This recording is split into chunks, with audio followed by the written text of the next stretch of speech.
जी की कृपा क्या होती है, शायद हनुमान जी ने और गुरु ने हमको चुना ये ललकार कर बताने के लिए, हमें लगता है हमारे। तो इस देश में तो बहुत सारे लोग हैं जो हनुमान जी के भक्त हैं, करोड़ों लोग मंगलवार को शनिवार को मंदिरों में जाते हैं, व्रत रखते हैं, प्रसाद चढ़ाते हैं, तो हनुमान जी ने आपको क्यों पकड़ा? कुछ ज्यादा ही घनिष्ठता होगी हमारी, उनको ज्यादा मोहब्बत हम पर आई होगी। लेकिन इस करोड़ों लोगों में हनुमान जी के लाखों भक्त हैं, उन्होंने अपने लिए मांगा और हमने पूरी विश्व के लिए मांगा। इसीलिए हमें लगता है कि हम में और बाकियों में अंतर है। देखिए, आपने क्या मांगा, इसके कुछ वीडियोस मैंने देखे हैं। वाह। आप लोगों से कह रहे हैं कि आपके पास जितना चाहे दान दे दो, अपना मकान दे दो, फ्लैट दे दो, बंगला दे दो, घोड़ा दे दो, गाड़ी दे दो, सोना चांदी, बैंक एफडी, मंगलसूत्र, अंगूठी, लुगाई लड़का छोड़ के सब मुझे दे दो। ये हमारा डिस्क्लेमर रहता है दरबार के पहले का। लोगों को जो भावनाएं रहती हैं कि गुरु परंपरा के लोग और साधु लोग दरबार इसलिए लगाते हैं, भगवान को इसलिए रखते हैं कि ये कमाई का जरिया बनाते हैं। और हमने अपने दरबार में बैनर लगा करके, वो माइक पर ठोक करके बोलते हैं कि यहाँ किसी भी प्रकार का शुल्क, फीस, दक्षिणा नहीं लगता। पर अगर तुम शिष्य मानते हो अपने आप को और हम गुरु हैं, तो गुरु परंपरा के नाते अगर कुछ भी तुम दे दो, अगर आप भी इंडिया टीवी का ये हाउस हमारे नाम करें। अभी हम बात करते हैं आपको अपना जीता हुआ पैसा अपने बैंक अकाउंट में कैसे ऐड करना है। उसके लिए आपको सिंपली हमें कोई दिक्कत और लेते भी हैं।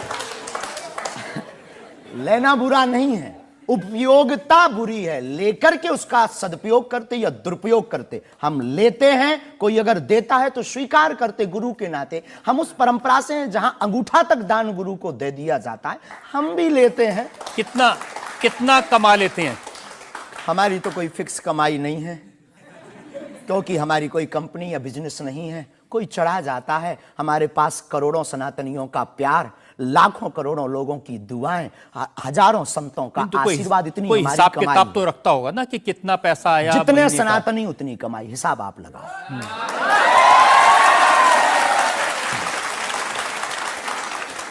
ज्यादा बातें इसलिए होती हैं कि आप जो स्टंट करते हैं पब्लिसिटी के लिए, आप ऐसी ऐसी बातें कह देते हैं।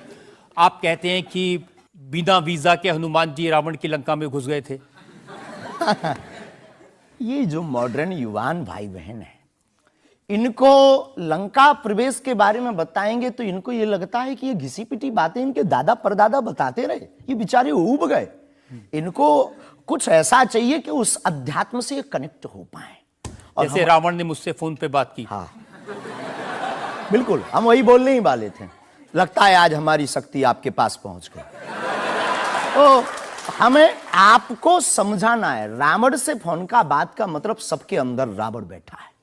कोई ऐसा दुनिया में नहीं जो गलत कृत्य देख रहा, गलत कर रहा और सच जानते हुए चुप है, वो रावण की दृष्टि का आदमी। तो हनुमान जी लंका गए। इसको, इन युवानों को कैसे जोड़े? इन्हें तो वीजा, पासपोर्ट, फॉरेनर ये शब्द पता है। तो इनसे कनेक्ट करने के लिए हमारा अध्यात्म इतना विशाल और इतना अथाह है कि उसमें कुछ भी आप डाल दो, वो आप सोच रहे हैं कि आपको अध्यात्म पता है, इनको नहीं पता। इस देश की जनता को आपसे ज्यादा अध्यात्म पता है। ऐसा हमने नहीं कहा। हमें अपने हिसाब का पता है, उन्हें अपने हिसाब का। वो अपने में श्रेष्ठ हैं, हम अपने में अब जो कोशिश कर रहे हैं विद्यार्थी। हमने ऐसा कभी नहीं कहा कि हम श्रेष्ठ हैं, और ये आरोप हमें नहीं लगता कि ठीक है। आपका ये कहना कि मेरे पास एक गधा है जिसमें वाईफाई है और वो प्लेन में भी वाईफाई चलता है, ये मजाक की बातें नहीं है।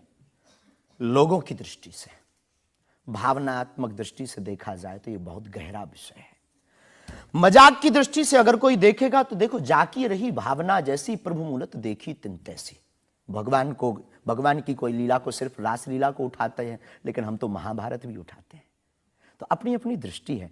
हम ये मजाक में नहीं कहते, हम उनको बताना चाहते हैं कि हमारे देवी देवताओं से जो हमारे इष्ट की परंपरा की जो निशानी है वो अगर नज़दीक रहे, गुरु की निशानी अगर नज़दीक रहे, माता पिता की बातों की निशानी नज़दीक रहे, तो बेटा कभी गलती नहीं करेगा, वो चार चांद लगाता रहेगा। शास्त्री जी, इसको कहते हैं आप अंधों के शहर में आईना बेचने की कोशिश कर रहे हैं। ऐसा हमारा भाव नहीं है, अपितु हमारा भाव ये है कि उस केवल वाईफाई को हम बताते नहीं, उसकी महिमा भी बताते हैं और दरबार में आने वाले लोगों को उसकी महिमा का अनुभव भी कराते हैं। तो फिर वो जो बात मजाक की है ना, वो फिर अध्यात्म, आस्था, ईश्वर से जुड़ करके नास्तिक भी आस्तिक बन जाता है। देखिए, आपको भोले भाले लोगों को बताना चाहिए कि भाई ये मैं मजाक में कह रहा हूं, विनोद हम कहते है भी हैं। और ये मैं ये असल हम में बहुत कह बार बोलते हैं विनोद हम कर रहे हैं, ये हम बहुत बार बोलते हैं। अब कोई हमारे विनोद को सीरियस ले ले तो वो उसका निजी अनुभव है। तो अब मैं लोगों को बता दूं कि एक बार बगैर टिकट पकड़े गए थे आप रेलवे में। हाँ, ये तो बताना चाहिए, बिल्कुल पकड़े गए थे। लेकिन ये भी बताइए कि हम टीटी से ही 1100 रुपया लेकर आए थे।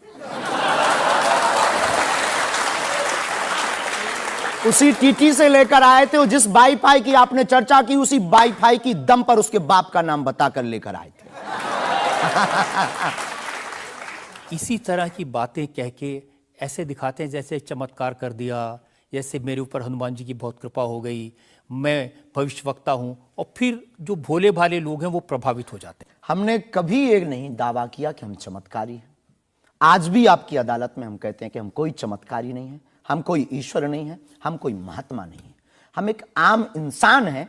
लेकिन हमारी अपने इष्ट के प्रति आस्था, ऋषि परंपरा के प्रति आस्था है। जो महर्षि वाल्मीकि से पत्र दरबार की महिमा चली है, उस महिमा का हम अनुकरण करते हैं और उस आस्था में उलझनों में का रास्ता मिल जाता है तो उसे आप चाहे चमत्कार मानिए अथवा फिर आप अपनी बुद्धि से जो जिसने जो जाना वो हमें माना। देखिए शास्त्री जी, बहुत सारे ऐसे लोग हैं, गरीब हैं, परेशान हैं, बीमारियों से थके हारे हैं, डॉक्टर से आशा छूट जाती है, हॉस्पिटल से आशा छूट जाती है, वो आपके पास आते हैं, वो सोचते हैं यहाँ इलाज मिलेगा।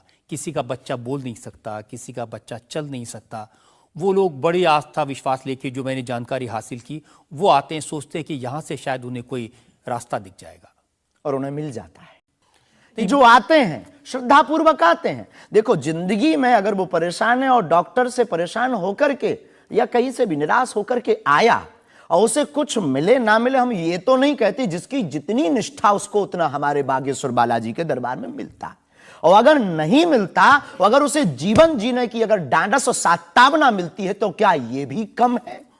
बिना पैसों में, बिना दक्षिणा दिए, बिना कुछ लगे अगर हनुमान जी से जुड़ रहा, अगर वो प्रभु से जुड़ रहा, अगर उसे जीवन जीने में 4 दिन की जिंदगी है, डॉक्टर ने कह दिया तो मर जाओगे, लेकिन बागेश्वर धाम के नाम से उसके चेहरे पे मुस्कुराहट है कि मेरा हारे का सहारा है, तो अगर ये मुस्कुराहट उसके चेहरे पर आती, इससे किसी को गुस्ताखी क्यों? देखिए, अगर बागेश्वर धाम आने से लोगों का इलाज हो जाता है तो फिर आपको कैंसर हॉस्पिटल बनाने की क्या जरूरत है? यही तो हम बताना चाहते हैं कि दुआ और दवा दोनों आवश्यक है। हमने ये नहीं कहा कि हम डॉक्टरों के खिलाफ हैं। अब मैंने पूछ लिया तो आपने दवा ऐड कर दिया उसमें। नहीं, हमने औषधालय बागेश्वर धाम पर खुलवाया है और मंदिर के समीप खुलवाया है। वहां पर ग्राम पंचायत का भवन है, वहां पर आयुर्वेदिक औषधालय है। दुआ और दवा मतलब नीचे दवा है और वहां ठीक नहीं हुए तो दुआ के लिए चढ़ जाओ मंदिर पर, दोनों काम करेगा, ठीक है।